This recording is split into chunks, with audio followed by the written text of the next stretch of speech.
The day my grandmother died, I inherited two things: her fortune and her wisdom. Sometimes, she had written in her final letter, "People show their truest selves only when they think you have nothing." I was 23 when I received that letter, along with documents detailing my inheritance: $50 million in diversified investments, real estate holdings across 3 continents, and controlling shares in several major corporations. My grandmother, Eleanor Wright, had built an empire from nothing, but she'd done it quietly. The world knew the businesses, but few knew the woman behind them. My parents never understood her. To them, Eleanor was just the frustratingly frugal mother-in-law who refused to fund their lavish lifestyle. They didn't know she was actually one of the wealthiest women in Chicago. That was exactly how she wanted it. "Sophia," my mother's voice cut through my thoughts as I sat at our dining room table, still holding the letter. "Did that grandmother of yours leave us anything useful, or was it just another collection of her precious books?" I looked up at Diana Maxwell, the woman who had spent the last 20 years trying to mold me into her version of the perfect daughter and failing miserably. She stood in our kitchen doorway, immaculately dressed as always, disappointment etched into every line of her face. "Just books," I lied smoothly, tucking the letter away. "And some old photographs." She sighed dramatically. Typical. That woman never understood the importance of maintaining proper social standing. Do you know what the Hendersons would say if they could see our 10-year-old car? I did know. I'd heard about the Hendersons, the Blackwells, and every other family my mother desperately tried to impress for the past 2 decades. Their opinions mattered more to her than oxygen. "I'm sure they're too busy with their own lives to care about our car, Mom." "That's exactly the kind of attitude that worries me," she snapped. "You're just like her. No understanding of how the world really works. Thank God Alexander has more sense." Ah, yes, Alexander. My younger brother, the golden child. Even now, at 20, he had never worked a day in his life. Why should he? Mom and Dad funded his every whim, from his failed startup ventures to his collection of luxury watches. Speaking of Alexander, my mother continued, brightening considerably, "He's just been accepted into Harvard Business School. Your father and I are throwing a celebration dinner tonight. All the right people will be there. Wear something appropriate." Her eyes swept critically over my simple dress and minimal jewelry.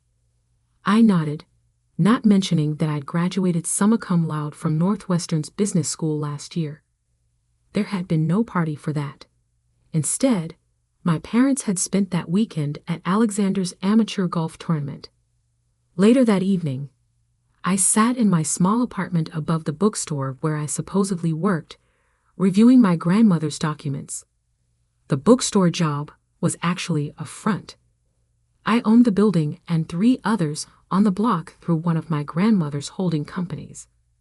But as far as my family knew, I was just a struggling bookkeeper, living paycheck to paycheck. My phone buzzed with a text from my father. "Don't be late tonight. The Blackwells are bringing their son James. Wear the blue dress your mother bought you." James Blackwell. Of course. They were still trying to orchestrate that match, seeing him as my ticket to proper society. If they only knew that I could buy the Blackwells company 3 times over. I arrived at my parents' house precisely on time, wearing a simple black dress instead of the gaudy blue one my mother preferred. The valet? Yes, they had hired a valet for the evening. Gave me a sympathetic look as I handed him the keys to my modest Honda Civic. Inside, the house was transformed. Crystal champagne flutes caught the light from the grand chandelier, elegant flower arrangements adorned every surface, and the air was thick with expensive perfume and pretension. "Sophia," my mother's voice carried across the foyer, tight with barely concealed irritation. "I thought I told you to wear the blue dress." "This one was clean," I replied simply. She closed her eyes briefly, gathering patience. At least try to make a good impression on James. His family's company is very successful. I bit back a smile, remembering the report on my desk about Blackwell Industries' recent financial troubles. Their success was mostly smoke and mirrors at this point. Alexander chose that moment to make his entrance, drawing every eye in the room. He wore a perfectly tailored tuxedo that probably cost more than my supposed monthly salary. "There's my boy," our father boomed, clapping him on the shoulder, Harvard Business School's newest star. I watched as person after person congratulated him, praising his natural business acumen and brilliant mind. None of them seemed to remember his 3 failed businesses, all funded by our parents' increasingly strained resources. James Blackwell sidled up to me, champagne in hand. "Sophia," he smiled, all white teeth and practiced charm. "Still working at that little bookstore?" "Someone has to pay the bills," I said mildly. He laughed as if I'd told a particularly amusing joke. "You know, my family's company always has positions available for motivated individuals. I'll keep that in mind." The evening continued in this vein, a parade of wealth and subtle condescension. I watched my parents fawn over Alexander, making endless excuses for his past failures while pointing to his imagined future successes. But beneath the sparkle and shine, I could see the cracks. The way my father's hand shook slightly as he signed the catering bill. The tight look around my mother's eyes when someone mentioned their recent vacation. Actually a desperate business trip to save a failing investment. They were in trouble, though they'd die before admitting it. Years of funding Alexander's expensive education, failed ventures, and extravagant lifestyle had taken their toll. The mansion they were so proud of, the one they'd remortgaged 3 times to maintain appearances, was slowly slipping through their fingers. What they didn't know was that I'd been watching, waiting, and quietly buying up their debt through various shell companies.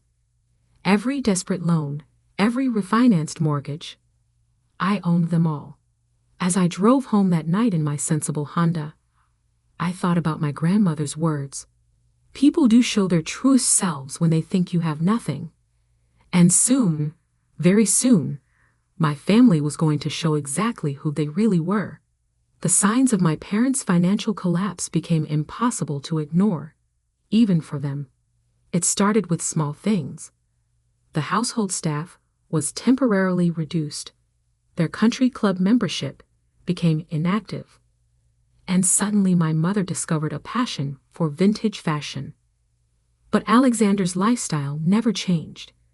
Even as the family finances crumbled, my parents continued funding his every whim.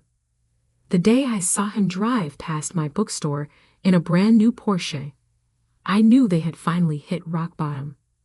I was in my real office, not the cramped bookstore back room where I pretended to work, but my actual office on the 47th floor of downtown Chicago's most prestigious building.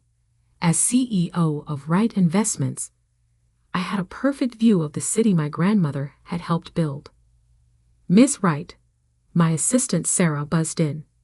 "Your brother just made another withdrawal from your parents' emergency fund." I pulled up the banking records on my screen. There it was, $175,000 transferred to a luxury car dealership. Money they definitely didn't have. "How much do they have left?" I asked, though I already knew the answer. "Less than $50,000, Mom. And their mortgage payment is due next week." I leaned back in my chair, thinking about the careful web I'd woven over the past year. Through various holding companies, I owned not just their mortgage, but all their outstanding debt. Every credit card, every loan, every desperate attempt to maintain their facade of wealth. I controlled it all. "Schedule the foreclosure notices," I instructed Sarah. "It's time." The next morning, I arrived at the bookstore early, knowing what was coming.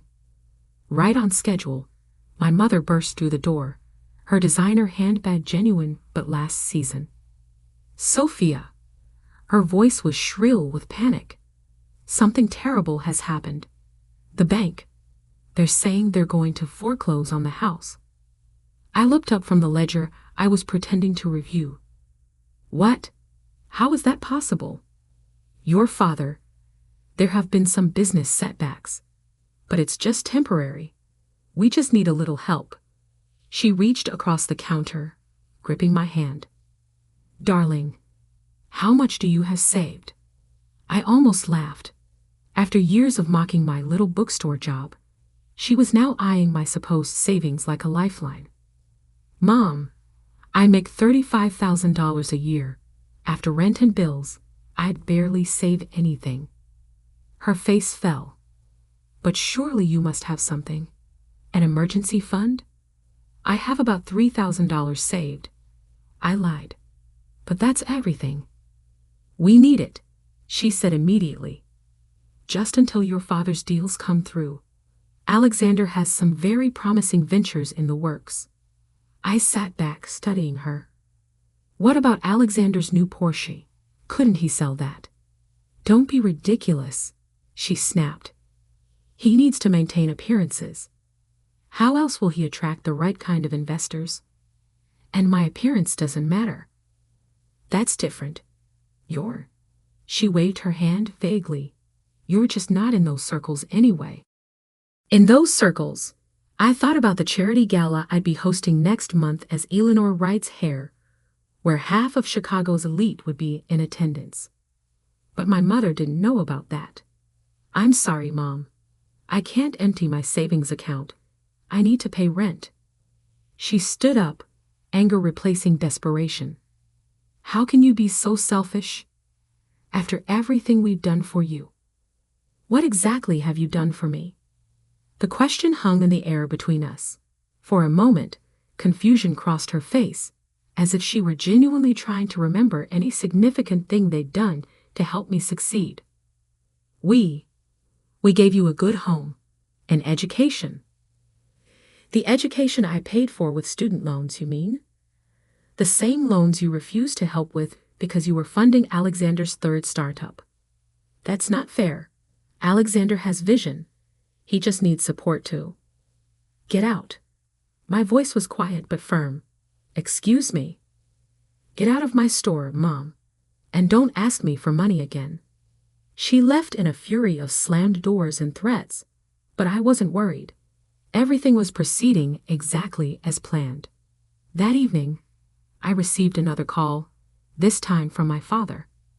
Sophia, we need to discuss this situation like adults, he began, his business negotiation voice in full effect. Your mother tells me you were quite unhelpful today. I can't give you my savings, Dad. Now listen here, young lady. This family has a reputation to maintain. We can't have the house foreclosed. Do you have any idea what that would do to our standing? To Alexander's prospects? I thought about the foreclosure notices being prepared in my lawyer's office at that very moment. Maybe Alexander could help? He just bought a new Porsche. He must have money. That's different. That was an investment in his future. He needs to project success to be successful. And what about my future? He sighed heavily. Sophia, let's be realistic. You work in a bookstore. Your future is... Well, it's already set, isn't it? But Alexander has real potential. The words stung, even though I'd heard variations of them my entire life. I'm sorry, Dad.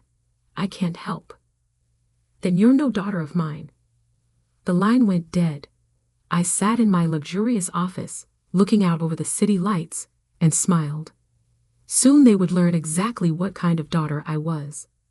The bankruptcy hearing was scheduled for 9:00 a.m. on a crisp October morning. I arrived early, watching from my car as my family pulled up in Alexander's Porsche, apparently the only vehicle they had left. My mother's designer outfit was pristine, but last season. My father's suit looked tired, and even Alexander's usual smirk seemed strained. They hadn't seen me yet, didn't know I was here. As far as they knew, their wayward daughter was still counting pennies at her bookstore. I waited until they entered the courthouse before following. Inside my briefcase were documents that would change everything: proof of ownership, transfer records, and the truth about who really controlled their fate. The bankruptcy courtroom was already filling up. Chicago's elite had come to witness the fall of the Maxwell family. My parents sat in the front row, heads held high despite their circumstances. Alexander slouched beside them, tapping on his phone. "All rise," the bailiff called as Judge Marion Wheeler entered. She was known for her no-nonsense approach to bankruptcy cases, particularly those involving what she called self-inflicted financial wounds. Case number 2847. Maxwell Family Bankruptcy Petition, she announced, reviewing the papers before her. "I see the creditor's representative is present." This was my cue. I stood up from my seat in the back, straightening my channel suit. Not that my family would recognize it as such. They'd never seen me wear anything but off-the-rack clothing. "Yes, Your Honor." Sophia Wright, representing Wright Investments. The reaction was immediate.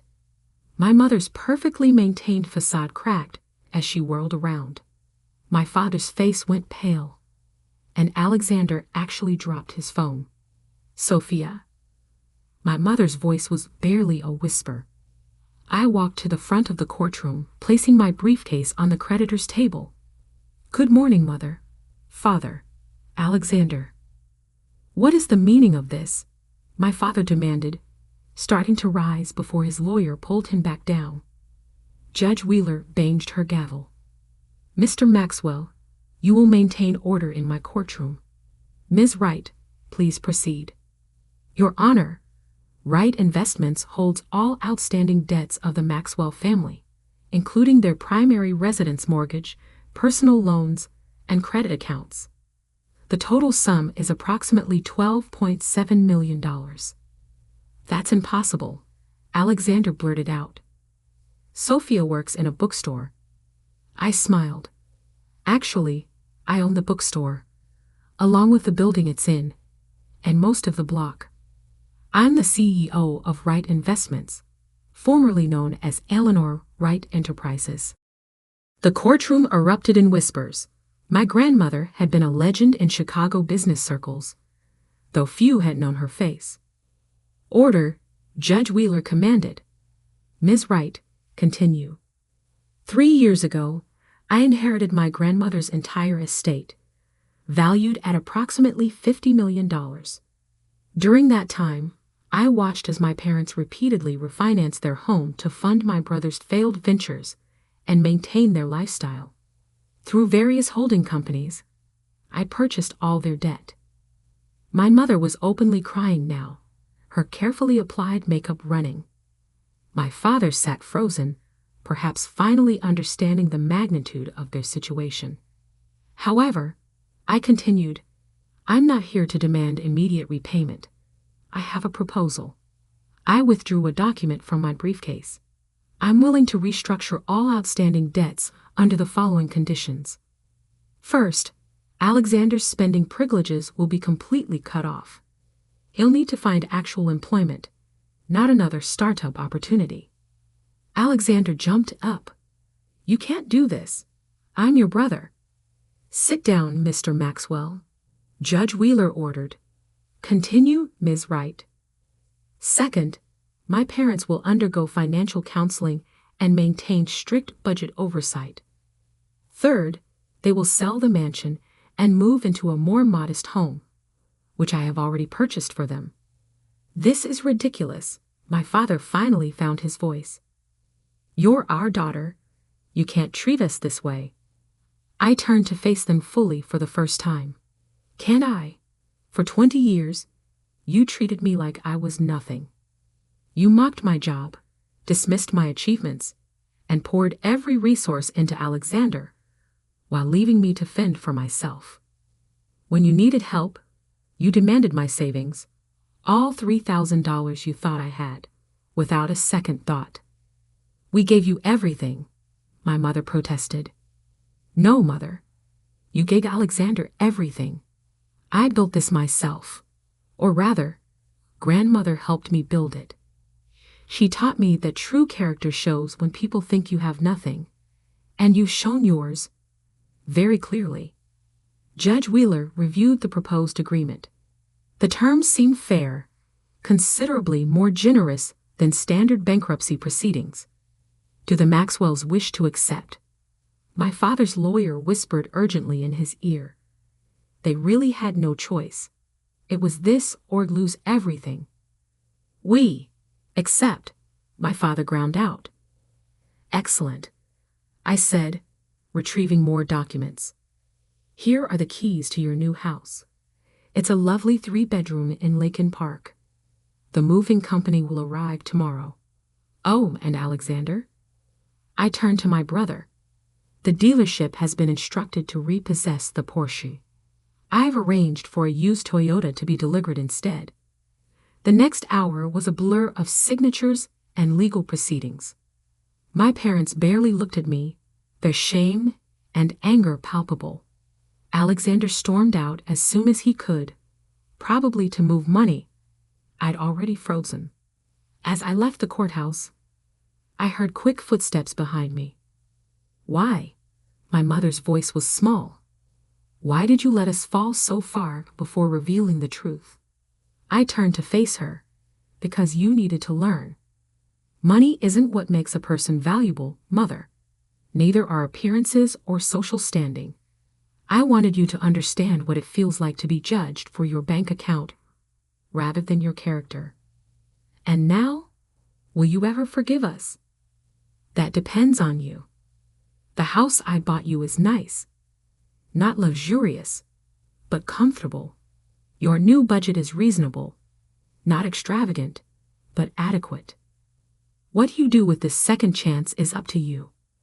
I walked to my car, not the Honda Civic they were familiar with, but a sleek Mercedes I'd kept hidden until now. Oh, and Mother, I called back. That blue dress you wanted me to wear to Alexander's party. I bought the company that makes it last year.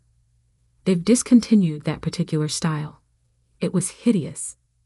The look on her face was worth every second of the past 3 years.